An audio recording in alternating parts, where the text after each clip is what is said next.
This is Dr. Bill with Inside the HBCU Sports Lab with Mike Washington and Charles Bishop. With that being said, Professor Washington, Professor Bishop, let's get into the major division week number 12. We do have some changes in the poll ranking. All seven stay in the top seven, even though there's some ranging because of some upsets in these matchups that feature top seven teams. So it was a fascinating weekend as we went into it. And in terms of the competitiveness of the games, they lived up to those rankings. So that was exciting. I know some fans maybe not as excited as others, but it did live up to fascinating watching all over the tube. So no teams dropped out of this week. Let me say there are some teams receiving votes. Tennessee State, 6-5 as they fall to 6-5, 2-4. They've lost three straight. So, man, a season that seemed like it was going to be such a great one. They did end the season with a winning record, which certainly is important in terms as they continue to build the program with the Tennessee State Tigers, but they lost the last 369 points. Also in the top 10 ranking, the Southern Jaguars finishing 5-5, 4-3, 148 points. And Grambling State Tigers also at 5-5, 4-3, 147 points. So that sets up for interesting with 9 versus 10 in the Bayou Classic in a couple of weeks.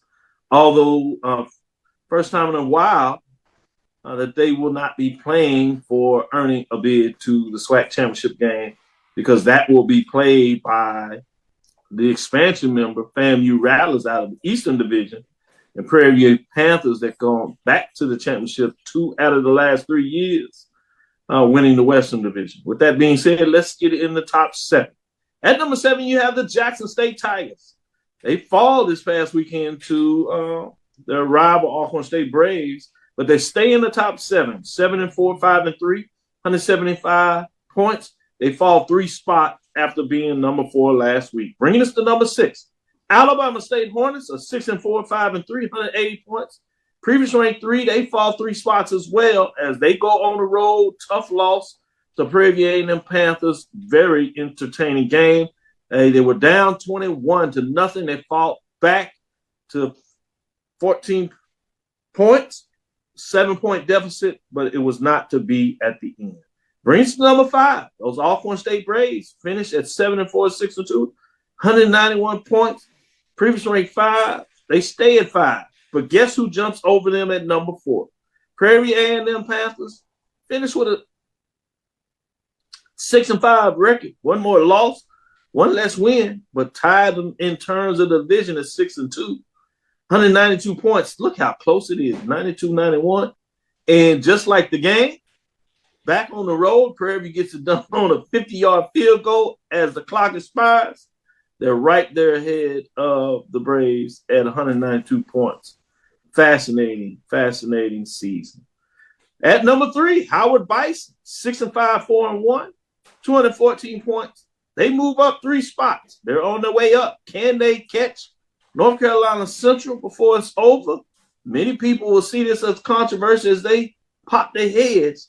But I think just in terms of where they were ranked, they're still climbing. It's not over, folks. We'll see what this means. But at number 2 above them are North Carolina Central Eagles, 9-2, 4-1. Tied in terms of the conference race. Howard got the head-to-head win. 240 points at number 2. That record is just so different. We'll see if it will stay that way. Bring us to number 1, without question here. Florida A&M Rattlers, 10-1 on the season, 8-0 in the conference race. 12 first-place votes, 252 points, I should say.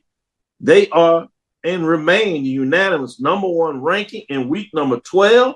I'm fascinated to see what the fellas have to say here. Little smirk on the face, might be some controversy coming between these two guys. Who should I start with? Who wants to start the smack talk? Mike, it looks like you opening your mouth. Dude, go ahead, Mike. I'm sorry. We value head-to-head competition. How? Come on, we talk about. I'm gonna stop right there. Data point. Howard smacks them by 30 points. They put that whooping. They put that backshed whooping on them. 30. I don't care what their record is. It was a convincing win, and we have them following them in the polls. I'm sorry. This is some fuzzy math. We need to recalculate. We need to do a Trump and ask for a revote. Because seriously, if Howard puts 30 points, this wasn't a 3-point victory. This was a shellacking. So how can Howard follow them in the polls? All year I've said, to be the champion, you got to beat the champion. They not only beat the champion, they bum slapped them. And if this was a different show, I'd use a different word than bump. But anyway, they bum slapped them. So how is that possible? Number one. Number two, you compare offenses. Prairie View, you're talking like they're a little shaky. I would argue that they're probably neck and neck with Howard. You can make an argument that they're either 2-3 or 3-2. You can make a decent argument. So those are my concerns with the poll this week. Ooh-wee. He laid the case down. He went the Trump route on me. Man, y'all know Trump already know. He in the court for that. He said that he knew it was. Never mind. Let me cut that out. Charles, what are your thoughts? He just wasted. I'm putting you on timeout. Mute your mic, Mike.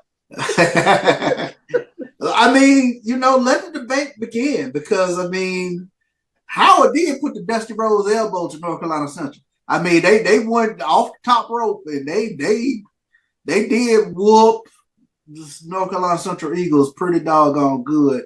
But that 6-5 record versus 9-2, I can understand the argument in either direction. But if you value head-to-head, which we do, Howard probably is the number 2 team right now. And that's a very interesting thing you did, Mike, with regards to whether Prairie View should be up a little bit higher right in that Howard slot.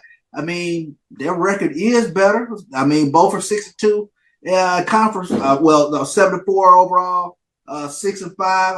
That's a compelling argument, at least to look and see where Prairie View has fallen in the rankings. I could not yet. I'll put it that way because Prairie View still has to get to the SWAC championship game. Howard's going to be one of the last teams standing, so I'm still good with Howard at least at 2 or 3.